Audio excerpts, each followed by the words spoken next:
is the result of a communication problem. We've all used words and phrases that have been misinterpreted. In fact, sometimes we create misunderstandings or even cause mistrust not only by what we say, but the way we say our words. We may never completely eliminate communication problems, but the important thing to keep in mind is that we can keep them from happening as frequently, simply by enhancing our communication skills. If you believe you aren't a good communicator, this program will teach you the crucial skills you need to become a much better one. Even if you're already pretty effective at communications, you can become even more powerful and dynamic by following this program. We live in a world filled with other people. We live together, work together, play together. Communication is the basic thread that ties us together. Through communication, we reveal our needs, our wants, our ideas, and our feelings. The better we are at communicating, the more effective we are at achieving our goals and our dreams. The challenge in any communication is how to get ideas from one person's head to another. When Star Trek's Mr. Spock wants a perfect transfer of information between himself and another Vulcan, he does a mind meld. When two Vulcans touch skulls, information flows from one mind to another in a faultless process, free of errors, emotional content, and personal perspectives. Unfortunately, mind melding isn't available to us, at least not yet. So, we're stuck with using an imperfect system that contains considerable opportunity for misunderstandings. A simple way of thinking about the communication process is to compare it to a radio broadcast. A powerful station can send a message to a high-quality receiver, and the message comes through loud and clear. A weak station trying to get a message over a range of mountains to a 1940 vacuum tube radio doesn't have much of a chance. So, if you want to get your message through loudly and clearly to your receiver, you must meet these three requirements.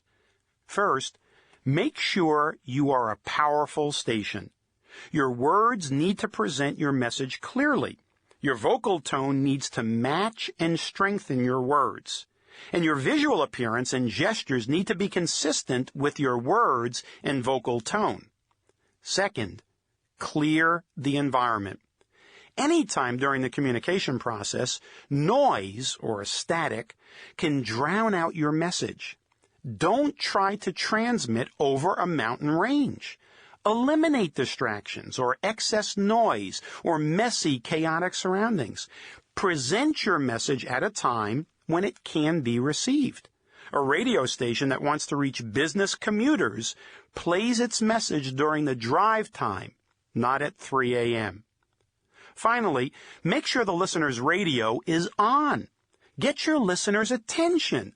Find out what frequency he or she is tuned into and transmit on that frequency. If your listener is interested in facts and figures and you're providing emotional high drama, then you're transmitting on the wrong frequency. Anytime you hear people saying any of these statements, you know there's been a communication failure in one of these three key areas. I didn't understand what you meant. I thought you said... I didn't hear that. We commonly call this a communication breakdown. But you can get around or avoid many of these breakdowns. You can learn to project clear verbal, vocal, and visual signals that give your listeners a better chance to receive your messages precisely. The powerful communication processes presented in this program will help you develop the skills needed to filter out noise and distractions, gain your listeners' attention, and present your messages clearly and powerfully. You'll also learn how to establish a feedback process that will allow you to adjust your signal and correct any miscommunications.